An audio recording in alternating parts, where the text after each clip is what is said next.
আজ জানাবো পশ্চিমবঙ্গ দেশ এবং বিদেশের বাছাই করা গুরুত্বপূর্ণ 20টি তাজা সংবাদ। আপনি যদি আমাদের চ্যানেলে নতুন হয়ে থাকেন তাহলে অবশ্যই সাবস্ক্রাইব করে পাশে থাকবেন। প্রতিদিন সেরা ও গুরুত্বপূর্ণ খবর আপনার হাতের মুঠোয় পৌঁছে দিতে আমরা সবসময় প্রস্তুত আছি। 24 লক্ষ গ্রাহকের নথিপত্র যাচাই নির্দেশ। কি কারণে রেশন কার্ড বাতিল হতে পারে জানুন।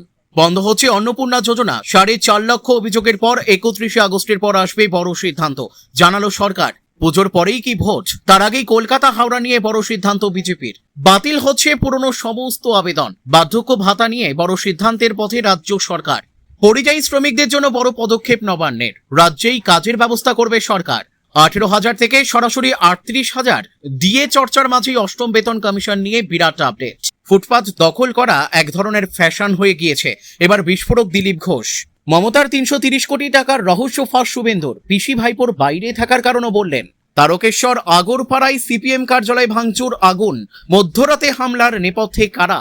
উত্তরবঙ্গের পর মালদহ মেডিকেল। একদিনে 10 সদ্যজাতের মৃত্যুর রিপোর্ট চাইল স্বাস্থ্য ভবন। অধীরকে এড়িয়ে কংগ্রেসের পথে প্রাক্তন বিধায়ক। রাজনীতি তো এখানেই করবেন, হুঙ্কার মুর্শিদাবাদের রবিনহুডের। ঋতব্রত মমতার দ্বন্দ্বে নেই, আমরাই আসল তৃণমূল, জোরালো দাবি ভিন রাজ্যের নেতার। বিজেপির পদ থেকে বিতাড়িত কয়েকদিন পরেই ককরোচদের প্রশংসায় পঞ্চমুখ পদ্ম সাংসদ। রাজ্যের 4,000-এর বেশি স্কুল পড়ুয়া শূন্য, বহু স্কুলে মাত্র 1 শিক্ষক। চাঞ্চল্যকর রিপোর্ট কেন্দ্রীয় সংস্থার। প্রকৃতির রুদ্ররোষে নেপাল, পাশে আছি বলেন্দ্র সাহুকে ফোন মোদির, দিলেন সাহায্যের আশ্বাস। প্রিয় দর্শক, এবার একে একে দেখে নিন আজকের প্রতিটি গুরুত্বপূর্ণ খবরের বিস্তারিত প্রতিবেদন। রাজ্যে পালাবদলের পর থেকেই রেশন নিয়ে ব্যাপক কড়াকড়ি শুরু হয়েছে। রেশন ব্যবস্থাকে দুর্নীতিমুক্ত করতে একের পর এক পদক্ষেপ নিচ্ছে রাজ্য সরকার। সেই সঙ্গে বিষয়টি নিয়ে তৎপর কেন্দ্র। সম্প্রতি জানা গিয়েছে পশ্চিমবঙ্গের প্রায় 24 লক্ষ রেশন গ্রাহককে চিহ্নিত করে সেই তালিকা খাদ্য দপ্তরে পাঠিয়েছে কেন্দ্রীয় সরকার। তাদের নথিপত্র যাচাইয়ের নির্দেশ দেওয়া হয়েছে। ভেরিফিকেশনের পরেই রেশন কার্ড বাতিলের সিদ্ধান্ত। আগস্ট মাসে কলকাতায় এসেছিলেন কেন্দ্রীয় খাদ্য সচিব সঞ্জীব চোপড়া। শীঘ্রই রাজ্যের রেশন ব্যবস্থায় বড়সড় পরিবর্তন আসতে চলেছে। এবার জানা গেল জাতীয় প্রকল্পের অধীন বাংলার প্রায় 24 লক্ষ রেশন গ্রাহকের তালিকা খাদ্য দপ্তরে পাঠিয়েছে কেন্দ্রীয় সরকার। ইতিমধ্যেই এই গ্রাহকদের নথিপত্র যাচাই করার নির্দেশ দেওয়া হয়েছে। সেই যাচাই প্রক্রিয়ার পর দ্রুত অযোগ্য গ্রাহকদের রেশন কার্ড বাতিলের সিদ্ধান্ত নিতে পারে খাদ্য দপ্তর। যদিও কোন কোন মাপকাঠিতে রেশন কার্ড বাতিল করা হবে সেই বিষয়ে এখনো কোনো সুনির্দিষ্ট ঘোষণা হয়নি। সূত্র মারফত জানা গিয়েছে রাজ্য সরকারি কর্মী, কেন্দ্রীয় সরকারি কর্মী, পেনশনভোগী, আয়কর দাতা, কোম্পানি ডিরেক্টর, গাড়ি মালিকদের রেশন কার্ড বাতিল করা হতে পারে। সেই সঙ্গেই মৃত ব্যক্তিদের নামও তালিকা থেকে বাদ দেওয়া হবে। জানা গেছে অযোগ্য রেশন গ্রাহকদের কার্ড বাতিলের জন্য রাজ্যকে নির্দেশ দিয়েছে কেন্দ্রীয় সরকার। এই প্রায় 24 লক্ষ গ্রাহকের মধ্যে প্রথম পর্যায়ে 17,74,000-এর নাম ছিল। দ্বিতীয় পর্যায়ে আরো 6,12,000 নাম যুক্ত হয়। এবার তাদের সকলের নথিপত্র যাচাইয়ের নির্দেশ দেওয়া হয়েছে। সেখানে অযোগ্য প্রমাণিত হলে কাজ বাতিলের প্রক্রিয়া শুরু করতে পারে সরকার।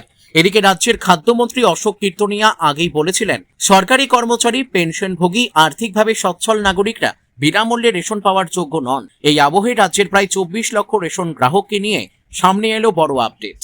অন্নপূর্ণা যোজনা চালু হওয়ার পর থেকেই এই প্রকল্প নিয়ে রাজ্য জুড়ে আলোচনা চলছে। ইতিমধ্যে 3 দফার টাকা উপভোক্তাদের ব্যাংক অ্যাকাউন্টে পৌঁছে গিয়েছে, কিন্তু আগস্ট মাসের টাকা এখনো না পাওয়ায় অনেক জায়গায় ক্ষোভ দেখা দিয়েছে। এই পরিস্থিতির মধ্যেই সোমবার নবান্নে সাংবাদিক বৈঠক করে প্রকল্প নিয়ে গুরুত্বপূর্ণ তথ্য জানালেন মুখ্যমন্ত্রী শুভেন্দু অধিকারী। অভিযোগ পোর্টালে কি জানাচ্ছেন মানুষ? মুখ্যমন্ত্রী জানান, গত 21 আগস্ট অভিযোগ জানানোর জন্য পোর্টাল চালু করা হয়েছে। আর কয়েকদিনের মধ্যেই সেখানে প্রায় 4.5 লক্ষ আবেদন ও অভিযোগ জমা পড়েছে। এখন সেই সব আবেদন খতিয়ে দেখছে রাজ্য সরকার। এই আবেদনগুলির মধ্যে অনেকেই অন্নপূর্ণা যোজনায় নতুন করে নাম তোলার আবেদন করেছেন। আবার অনেকের অভিযোগ নিয়ম মেনে না চলেও কিছু ব্যক্তি এই প্রকল্পের টাকা পাচ্ছেন। তাই অযোগ্য উপভোক্তাদের নাম বাদ দেওয়ার দাবিও উঠেছে। রাজ্য সরকারের তরফে জানানো হয়েছে, যোগ্য কোনো মহিলা যাতে প্রকল্পের সুবিধা থেকে বাদ না পড়েন তা দেখা হবে। একই সঙ্গে অযোগ্য কেউ যাতে এই সুবিধা না পান সেটাও নিশ্চিত করা হবে। সেই কারণে এখন অভিযোগগুলি ভালো করে যাচাই করা হচ্ছে। আগামী 31 আগস্ট পর্যন্ত যে সমস্ত আবেদন ও অভিযোগ জমা পড়বে সেগুলি খতিয়ে দেখা হবে। এরপরই এই বিষয়ে চূড়ান্ত সিদ্ধান্ত নেওয়া হবে। সেই অনুযায়ী পরবর্তী নির্দেশিকাও জানাবে রাজ্য সরকার। পুলিশ নিরপেক্ষ, সেই কারণেই মমতা ও অভিষেক বন্দ্যোপাধ্যায় এখনো বাইরে আছেন, দাবি করলেন মুখ্যমন্ত্রী শুভেন্দু অধিকারী। সেই রেস ধরে তিনি জানান, মুখ্যমন্ত্রী থাকার সময় মমতা বন্দ্যোপাধ্যায় কোথায় 330 কোটি টাকা দিয়েছিলেন সেটার খুঁটিনাটি তথ্য আছে তার কাছে। এমনকি মমতার স্বাক্ষরও আছে বলে তিনি দাবি করেছেন মুখ্যমন্ত্রী। সেই সঙ্গে তিনি বলেছেন, যিনি পিসি ও ভাইপোর দুর্নীতির চরমে উঠেছিল।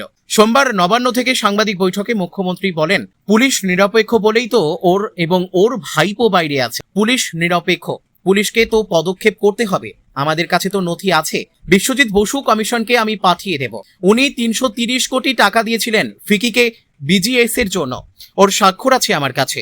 সব তো যাবে। পুলিশ নিরপেক্ষ বলেই জেলের বাইরে ভাইপো, কটাক্ষ শুভেন্দুর। সেই সঙ্গে তিনি বলেন, HRBC-তে তো কমিশনের কাজ চালু হয়ে গিয়েছে। জয়রামনজি এবং বিশ্বজিৎ বসুদের যে দুর্নীতি বিরোধী শাখা আছে তা কাজ শুরু হয়েছে। উনি বিধানসভায় আইন এনে ঠিক করে দিয়েছিলেন যে মুখ্যমন্ত্রী তদন্তের আওতায় আসবেন না। আমি আইনও খতম করে দেব। তদন্তের আওতায় আসবেন মুখ্যমন্ত্রীও। পুলিশ নিরপেক্ষ আছে তাই উনি ফেসবুক লাইভ করছেন। পুলিশ নিরপেক্ষ আছে তাই ওর ভাইপো জেলের বাইরে ঘুরছেন। পুলিশের বিরুদ্ধে অভিযোগ মমতার, আর শুভেন্দু সেই মন্তব্য করেছেন পুলিশের বিরুদ্ধে। মমতা অভিযোগ তোলার পরে মুখ্যমন্ত্রীর সাংবাদিক বৈঠকের কিছুক্ষণ আগেই ফেসবুক লাইভে মমতা বলেন, তৃণমূল কর্মীদের কেস দিচ্ছে পুলিশ। এসপি জেলা প্রেসিডেন্টের কাজ করছে আর আইসি ব্লক প্রেসিডেন্টের কাজ করছে। 12 থেকে 14,000 মানুষের ওপর কেস দিচ্ছেন। কিছু গদ্দার লুটেরা বাহিনীকে নিয়ে ফোন করে বলা হচ্ছে বিজেপি করুন। দাবিদারি করে কত পুরস্কার পাবেন? আক্রমণ মমতার। মমতা আরো বলেন, যারা লক্ষ্মীর ভান্ডার অন্নপূর্ণা যোজনা থেকে বঞ্চিত হচ্ছেন তাদের নাম নিন, তাদের সঙ্গে যোগাযোগ করা হবে। আপনাদের সঙ্গে আমি ছিলাম, আছি এবং থাকবো। আমায় মিটিং এর অনুমতি দেয় না বিজেপি। যারা ভাবছেন অনুমতি না দিলে আমি সন্ন্যাস গ্রহণ করব, তারা ভুল ভাবছেন। বিজেপিকে সন্ন্যাসে না পাঠানো পর্যন্ত আমাদের লড়াই থামবে না। পুলিশ ডেকে বলছে মমতা বন্দ্যোপাধ্যায় তৃণমূল করা যাবে না। মার্ডার গাঁজা কেস দেওয়া হচ্ছে, বাইরে চলে যেতে বলা হচ্ছে। গ্রেপ্তারির পর কেস লিখছে। দাবিদারি করে কত পুরস্কার পাবেন? আমরাও নামগুলো নোট করছি। আজ নয় কাল বন্ধু, দেখা তো হবেই। কলকাতা ও হাওড়া পুরসভায় ভোট নিয়ে প্রস্তুতি শুরু করে দিল বিজেপি। পুজোর পরেই ভোট হতে পারে বলে মনে করেছে দল। নভেম্বরেই ভোট হতে পারে, সেই জন্য এখন থেকে কাজ শুরু করার নির্দেশ দেওয়া হয়েছে। মঙ্গলবার বৈঠকের পর 2 পুরসভার জন্য নেতাদের দায়িত্বও ঠিক করে দিয়েছে বিজেপি। পুরো ভোটে কে কে দায়িত্বে? কলকাতা পুরো ভোটের দায়িত্ব দেওয়া হয়েছে সুকান্ত মজুমদারকে। তার সঙ্গে থাকবেন অনিন্দ বন্দ্যোপাধ্যায়। আহ্বায়ক করা হয়েছে তাপস রায়কে। তাকে সাহায্য করবেন রিতেশ তিওয়ারি। হাওড়া পুরো ভোটের দায়িত্ব পেয়েছেন রাহুল সিনহা। সেখানে আহ্বায়ক করা হয়েছে বালির বিধায়ক সঞ্জয় কুমার সিংকে। মঙ্গলবার সল্টলেকে বিজেপি রাজ্য দপ্তরে পুরো ভোট নিয়ে বৈঠক হয়। কলকাতার উত্তর ও দক্ষিণ এলাকার নেতৃত্ব ও বিধায়কদের সঙ্গে বৈঠক করেন দলের নেতারা। ছিলেন সুনীল বানসাল, সুকান্ত মজুমদার, অমিতাভ চক্রবর্তী সহ আরো অনেকে। ভোটের আগে কিভাবে সংগঠন ও প্রচার চালানো হবে তা নিয়ে আলোচনা হয়। বিজেপি সূত্রে খবর, নভেম্বরের ভোট মাথায় রেখেই এখন থেকে প্রস্তুতি চলবে। পুজোর আগেই দলের কাজ শুরু করার নির্দেশ দেওয়া হয়েছে। কলকাতা পুর ভোটের জন্য আলাদা কমিটিও তৈরি হয়েছে। তাপস রায়ের নেতৃত্বে এই কমিটিতে রয়েছেন সজল ঘোষ, রিতেশ তিওয়ারি, স্বপন দাশগুপ্ত সহ আরো কয়েকজন। প্রচার, মানুষের কাছে পৌঁছানো, সংকল্পপত্র এবং প্রার্থী বাছাই নিয়ে এই কমিটি কাজ করবে। কলকাতা ও হাওড়া পুরসভায় অনেক দিন ধরেই ভোট হয়নি। এখন 2টি পুরসভাতেই প্রশাসকের মাধ্যমে কাজ চলছে। রাজ্যে পালাবদলের পর কলকাতার মেয়র পদ থেকে ফিরাদ হাকিমও ইস্তফা দিয়েছেন। এর মধ্যে বিধানসভার বিশেষ অধিবেশনে কলকাতা ও হাওড়া পুরসভা নিয়ে 2টি সংশোধনী বিল পাশ হয়েছে। ওয়ার্ড পুনর্বিন্যাসের পর কলকাতায় ওয়ার্ড 144 থেকে বেড়ে 209 হয়েছে। রাজ্য বিজেপি সভাপতি শ্রমিক ভট্টাচার্য জানিয়েছেন, পুরো ভোটে বিজেপি একাই লড়বে। পশ্চিমবঙ্গে বিজেপির কোনো শরিক দল নেই বলেও তিনি জানিয়েছেন। তবে রাজনৈতিক সৌজন্যের কারণে অন্য দলের সঙ্গে যোগাযোগ থাকতেই পারে। সব মিলিয়ে বলা যায়, বিধানসভা ভোটের পর এবার কলকাতা ও হাওড়া পৌরসভাকে সামনে রেখে প্রস্তুতি শুরু করেছে বিজেপি। নভেম্বরের সম্ভাব্য ভোটের আগে পুজোর সময়ের মধ্যেই সংগঠনকে তৈরি করতে চাইছে দল। রাজ্যে ক্ষমতার পালাবদলের পর থেকেই সামাজিক প্রকল্পগুলির ভবিষ্যৎ নিয়ে প্রশ্ন উঠতে শুরু করেছিল। যদিও চালু থাকা কোনো প্রকল্পই নয়া বিজেপি সরকার বন্ধ করবে না বলে জানায়, বরং নতুন সরকার ক্ষমতায় এসে অন্নপূর্ণা যোজনা, যুব শক্তির পাশাপাশি এবার বার্ধক্য ভাতা, বিধবা ভাতার মতো প্রকল্পগুলির অনুদান বাড়িয়েছে। একই সাথে এই সমস্ত প্রকল্প নিয়ে শুরু হয়েছে তুমুল কড়াকড়ি। বার্ধক্য ভাতায় পুরানো আবেদন বাতিলের আশঙ্কা। বার্ধক্য ভাতা, আগে একবার বার্ধক্য ভাতা বাড়ানোর সিদ্ধান্ত নিয়েছিল শুভেন্দু সরকার। 1000 থেকে 500 টাকা বাড়িয়ে 1500 টাকা করা হয় ভাতা। এরই মধ্যে সোমবার নবান্নে সাংবাদিক বৈঠকে মুখ্যমন্ত্রী শুভেন্দু অধিকারী ফের একবার বার্ধক্য ভাতার পাশাপাশি বিধবা ও বিশেষভাবে সক্ষম ব্যক্তিদের মাসিক ভাতা বৃদ্ধির কথা জানান। বার্ধক্য ভাতা, বিধবা ভাতা ও প্রতিবন্ধী ভাতার অনুদান আরও 500 টাকা বাড়ানোর ঘোষণা করা হয়েছে। অর্থাৎ এবার তা বেড়ে দাঁড়াচ্ছে 2000 টাকা। যদিও বর্ধিত ভাতা পেতে নতুন করে করতে হবে আবেদন। আগের সরকারের আমলের আবেদন বাতিল হতে চলেছে বলে জানা যাচ্ছে। নতুন আবেদনের ভিত্তিতে সেগুলি যাচাই করে উপভোক্তাদের বেছে নেওয়া হবে। কোথায় কবে আবেদন শুরু এই বিষয়েও স্পষ্ট আপডেট নেই। সূত্রের খবর, নতুন যে আবেদন আসবে সেগুলি যাচাই করে উপভোক্তাদের তালিকা তৈরি করবে সরকার। এর আগে গত মাসের শেষের দিকে সাংবাদিক বৈঠক থেকে মুখ্যমন্ত্রী জানিয়েছিলেন 1 আগস্ট থেকে যোগ্য উপভোক্তাদের অ্যাকাউন্টে বর্ধিত ভাতা 1500 ঢুকে যাবে। এবার 500 টাকা বাড়ানোয় কবে থেকে নতুন হারে ভাতা পাওয়া যাবে? নবান্নের বৈঠক থেকে অবশ্য এ ব্যাপারে কিছু জানাননি মুখ্যমন্ত্রী। নবান্ন সূত্রে জানা যাচ্ছে আবেদন যাচাই বাছাইয়ের জন্য কিছুটা সময় লেগে যাবে, তাই নয়া ভাতা কার্যকর হতেও সময় লাগবে। 2027 সালের এপ্রিল থেকে নয়া ভাতা চালু হওয়ার সম্ভাবনা প্রবল রয়েছে বলে খবর। ভিনরাজ্যে কাজের জন্য পাড়ি দেওয়া পরিযায়ী শ্রমিকদের এবার বাংলার মাটিতেই কর্মসংস্থানের সুযোগ করে দিতে উদ্যোগী রাজ্য সরকার। নবান্নের নির্দেশে রাজ্যে চিহ্নিত 22 লক্ষেরও বেশি পরিযায়ী শ্রমিক পরিবারের প্রত্যেককে গ্রামীণ রোজগার গ্যারান্টি কার্ড বা জিআরজিসি এর আওতায় আনতে হবে। শুধু কার্ড দেওয়াই নয়, যোগ্য পরিবারগুলির কাজের চাহিদা চিহ্নিত করে বছরে 125 দিনের কর্মসংস্থানের সুযোগ তৈরির লক্ষ্যেও জেলাগুলিকে দ্রুত পদক্ষেপ করতে বলা হয়েছে। পরিযায়ী শ্রমিকদের ফেরাতে উদ্যোগী সরকার কাজের সন্ধানে যাতে শ্রমিকদের অন্য রাজ্যে যেতে না হয় সেই উদ্দেশ্যেই স্থানীয় গ্রামীণ কর্মসংস্থানের পরিসর বাড়াতে চাইছে প্রশাসন। একই সঙ্গে পরিযায়ী শ্রমিকদের ফের রাজ্যের গ্রামীণ অর্থনৈতিক কর্মকাণ্ডের সঙ্গে যুক্ত করাও এই উদ্যোগের অন্যতম উদ্দেশ্য। সরকারি তথ্য অনুযায়ী রাজ্যের 22টি জেলা থেকে মোট 22,34,060 জন পরিযায়ী শ্রমিককে চিহ্নিত করা হয়েছে। প্রতিটি শ্রমিক পরিবার সম্পর্কে বিস্তারিত তথ্য যাচাই করবে জেলা প্রশাসন। কারা ইতিমধ্যেই রোজগার গ্যারান্টি কার্ড পেয়েছেন প্রথমে সেই তথ্য মিলিয়ে দেখা হবে। তালিকায় থাকা কোনো পরিবার যোগ্য হওয়া সত্ত্বেও কাজ না পেয়ে থাকলে তাদের দ্রুত জিআরজিসি আওতায় আনতে বলা হয়েছে। কাজ পাওয়ার পর পরিবারের সদস্যদের মধ্যে কারা কাজ চান, কতটা কাজের প্রয়োজন সেই তথ্যও সংগ্রহ করতে হবে। সেই চাহিদার ভিত্তিতেই মজুরি নির্ভর কাজের ব্যবস্থা করার দায়িত্ব দেওয়া হয়েছে জেলা প্রশাসনকে। জিরামজি প্রকল্পের অধীনে যোগ্য গ্রামীণ পরিবারগুলিকে বছরে 125 দিনের কাজ দেওয়ার লক্ষ্য নির্ধারণ করা হয়েছে। প্রসঙ্গত, চিহ্নিত শ্রমিকের সংখ্যার বিচারে সবচেয়ে উপরে রয়েছে মুর্শিদাবাদ। এই জেলায় 3,86,191 জন পরিযায়ী শ্রমিক রয়েছে। দ্বিতীয় স্থানে রয়েছে মালদা, সেখানে 2,86,329 শ্রমিক রয়েছে। পরিযায়ী শ্রমিকদের জন্য রাজ্যের মধ্যেই কাজের সুযোগ বাড়াতে পারলে তাদের ভিনরাজ্য নির্বারতা কমানো সম্ভব হবে বলেই মনে করছে সরকার। তাই শুধু একটি সরকারি কার্ডের আওতায় আনা নয়, সেই কার্ডের মাধ্যমে বাস্তবে কাজ পাওয়ার পথ তৈরি করাই এই উদ্যোগের মূল লক্ষ্য। এখন জেলাগুলির কাজ কত দ্রুত এগোয় তার উপরই নির্ভর করবে এই কর্মসূচির বাস্তব সাফল্য। কেন্দ্রীয় সরকারি কর্মীদের ডিএ নিয়ে বিস্তর চর্চা আলোচনা চলছে। এবার কত শতাংশ হারে মহার্ঘ ভাতা বাড়ানো হবে সেই নিয়ে জল্পনা কল্পনা অব্যাহত। এই আবহে অষ্টম বেতন কমিশন নিয়ে সামনে এলো বড় আপডেট। নয়া পে কমিশনে ফিটমেন্ট ফ্যাক্টর যদি 2.1 হয় তাহলে সরকারি কর্মীদের বেতন উল্লেখযোগ্যভাবে বৃদ্ধি পেতে পারে। সেই হিসাব তুলে ধরা হলো। 2.1 ফিটমেন্ট ফ্যাক্টরে কত হবে বেতন? অষ্টম বেতন কমিশন চালু হওয়ার সঙ্গে সঙ্গেই কেন্দ্রীয় সরকারি কর্মীদের বেতন পরিকাঠামো সংস্কার করা হবে। এক্ষেত্রে ফিটমেন্ট ফ্যাক্টর যত বেশি হবে তত বেশি বেতনও বাড়বে।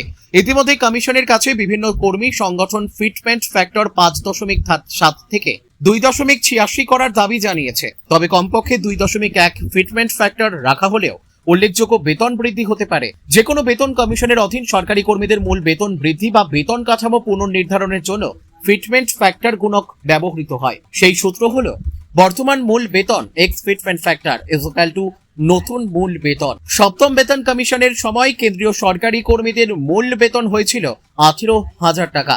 এবার অষ্টম বেতন কমিশনে ফিটমেন্ট ফ্যাক্টর যদি 2.1 হয় তাহলে সূত্র অনুসারে সম্ভাব্য মূল বেতন হবে 18,000 × 2.1 ইকুয়াল টু 37,800 টাকা। অর্থাৎ এক ধাক্কায় 19,800 টাকা বেতন বাড়বে। এদিকে অল ইন্ডিয়া এনপিএস এমপ্লয়িজ ফেডারেশনের সভাপতি মনোজিৎ সিং পটেল ইতিমধ্যেই অষ্টম বেতন কমিশন নিয়ে একটি পোস্ট করেছেন। সেখানে তার দাবি কমিশন যদি 2.1 ফিটমেন্ট ফ্যাক্টর রাখে তাহলেও ন্যূনতম বেতন অনেকটাই বৃদ্ধি পাবে। সংখ্যাটা ছোট দেখতে হলেও বেতন বড় হবে বলে দাবি করেন তিনি। বিষয়টির বিশদ ব্যাখ্যাও দিয়েছেন মনোজিৎ। অষ্টম বেতন কমিশনে ফিটমেন্ট ফ্যাক্টর কত হবে এই নিয়ে অনেক জল্পনা কল্পনা চলছে।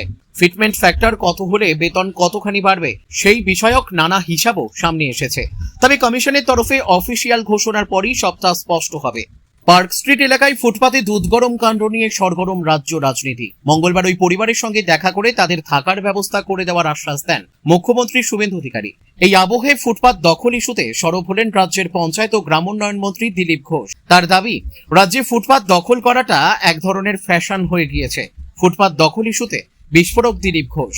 শহর কলকাতার সৌন্দর্য বৃদ্ধি ও বাংলায় নতুন শিল্পের বিনিয়োগ আকর্ষণ করতে শহরের ফুটপাত সম্পূর্ণভাবে দখলমুক্ত করার পক্ষে সওয়াল করেন রাজ্যের মন্ত্রী। সংবাদ মাধ্যমের মুখোমুখি হয়ে তিনি বলেন, রাজ্যে ফুটপাত দখল করা এক ধরনের ফ্যাশন হয়ে গিয়েছে। সেখানে যারা বসবাস করেন তাদের আসল সুবিধার চেয়ে রাজনৈতিক দলগুলির কায়েমি স্বার্থ ও লাভ এখানে মুখ্য ভূমিকা নেয়। সেই জন্যই ফুটপাতে বেআইনি বসবাস কিংবা দখলদারি চিরকালের মতো বন্ধ করা সম্ভব হয় না।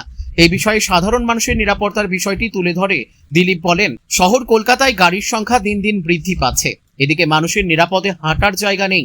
এর ওপর ফুটপাত দখল করে কেউ যদি পানের দোকান দেন, ফল বিক্রি করেন, দুধ গরম করেন, তাহলে সাধারণ মানুষ কোথা দিয়ে হাঁটবে? গত শনিবার পার্ক স্ট্রিট এলাকার ফুটপাতে এক মহিলাকে দুধ গরম করতে দেখে ক্ষোভ প্রকাশ করেছিলেন রাজ্যের পুর ও নগর উন্নয়ন মন্ত্রী অগ্নিমিত্রা পাল। সেই ভিডিও ভাইরাল হতেই সমাজ মাধ্যম ব্যবহারকারীদের একাংশের ক্ষোভের মুখে পড়েন তিনি। বিতর্ক বার্তায় সোমবার একটি ভিডিও বার্তার মাধ্যমে মন্ত্রী জানান, ব্যস্ত ও সরু ফুটপাতে খোলা অবস্থায় আগুন জ্বালিয়ে রাখা অত্যন্ত ঝুঁকিপূর্ণ। যে কোনো মুহূর্তে বিরাট কোনো দুর্ঘটনা ঘটে যেতে পারত। সেই দিকে নজর রেখেই খাবার তৈরি বন্ধ করতে বলা হয়েছিল। সোমবারই আবার ফেসবুক লাইভে এসে ওই পরিবারের দায়িত্ব নেওয়ার ইচ্ছা প্রকাশ করেছিলেন রাজ্যের প্রাক্তন মুখ্যমন্ত্রী মমতা বন্দ্যোপাধ্যায়। এরপর মঙ্গলবার ওই পরিবারের সঙ্গে দেখা করে তাদের থাকার ব্যবস্থা করে দেওয়ার আশ্বাস দেন মুখ্যমন্ত্রী শুভেন্দু অধিকারী। এই আবহে ফুটপাত দখল ইস্যুতে বড় মন্তব্য করলেন রাজ্যের পঞ্চায়েত ও গ্রামোন্নয়ন মন্ত্রী দিলীপ ঘোষ। মধ্যরাতে হামলা কমিউনিস্ট পার্টির কার্যালয়ে। হুগলির তারকেশ্বর ও উত্তর 24 পরগনার আগরপাড়ায় সিপিএম এর পার্টি অফিসে ভাঙচুরের মতো ঘটনা ঘিরে চাঞ্চল্য দুটি এলাকায়। ভাঙচুরের জেরে তারকেশ্বরের পুরনো পার্টি অফিসটি একেবারে ধ্বংসস্তূপে পরিণত হয়েছে। মাঝরাতে কে বা কারা এমনটা ঘটালো তার তদন্তে নেমেছে পুলিশ। আগরপাড়ার ঘটনায় বুধবার সকালেও তুমুল উত্তেজনা ছিল এলাকায়। পুলিশ ঘটনাস্থলে গিয়ে পরিস্থিতি নিয়ন্ত্রণে আনে। দুই জায়গাতেই হামলার নেপথ্যে বিজেপি আশ্রিত দুষ্কৃতীরা রয়েছে বলে অভিযোগ সিপিএম এর। বিজেপি তা অস্বীকার করে জানিয়েছে এর পেছনে বিজেপি নয়, রয়েছে তৃণমূল। তারকেশ্বরের মুক্তারপুর এলাকার সিপিএম এর পার্টি অফিসটি প্রায় 40 বছরের পুরনো। এখানে গভীর রাতে আগুন ধরিয়ে দেওয়া হয়। পার্টি অফিসে থাকা আসবাবপত্র, টিভি থেকে শুরু করে পার্টির যাবতীয় দলিল, দেওয়ালে টাঙানো কমরেডদের ছবি সমস্ত নষ্ট হয়ে যায়। অন্যদিকে সিপিএম এর দলীয় কার্যালয়ের কাছেই রাখা ছিল তৃণমূল নেতার একটি 4 চাকা গাড়ি, সেটিও ভাঙচুর করা হয়। অভিযোগ ওঠে বিজেপির বিরুদ্ধে। রাতেই তারকেশ্বর থানা ও দমকলে খবর দেওয়া হয়। দমকলের গাড়ি এসে আগুন নিয়ন্ত্রণে আনে। অন্যদিকে প্রায় একই কায়দায় হামলা হয়েছে আগরপাড়ার উসুমপুরে। প্রায় 50 বছরের বেশি পুরনো সিপিএম এর ওই পার্টি অফিসটি। সেই প্রমোদ দাশগুপ্ত স্মৃতি ভবনে একদল দুষ্কৃতী এলাকার আলো নিভিয়ে ভাঙচুর করা হয় বলে অভিযোগ। ঘটনার খবর পেয়ে এলাকার সিপিএম এর কর্মী সমর্থকরা ক্ষোভে ফেটে পড়েন। এলাকায় ব্যাপক উত্তেজনার পরিবেশ তৈরি হয়। খবর পেয়ে বারাকপুর পুলিশ কমিশনারেটের ঘোলা থানার পুলিশ আধিকারিকরা ঘটনাস্থলে গিয়ে সব খতিয়ে দেখে। পার্টির পক্ষ থেকে ঘোলা থানায় লিখিত অভিযোগ দায়ের করে অবিলম্বে দুষ্কৃতীদের গ্রেপ্তারের দাবি জানানো হয়েছে। বুধবার সকালেও সেখানে বেশ উত্তেজনা ছিল। দুটি ঘটনাতেই অভিযোগের তীর বিজেপি আশ্রিত দুষ্কৃতীদের দিকে। তবে তারকেশ্বরের বিজেপির স্থানীয় মণ্ডল সভাপতির দাবি, সিপিএম এর পার্টি অফিসে আগুন লাগানোর ঘটনায় বিজেপির কেউ জড়িত নয়, তৃণমূলের লোকজনই এই হামলা চালিয়েছে। দুটি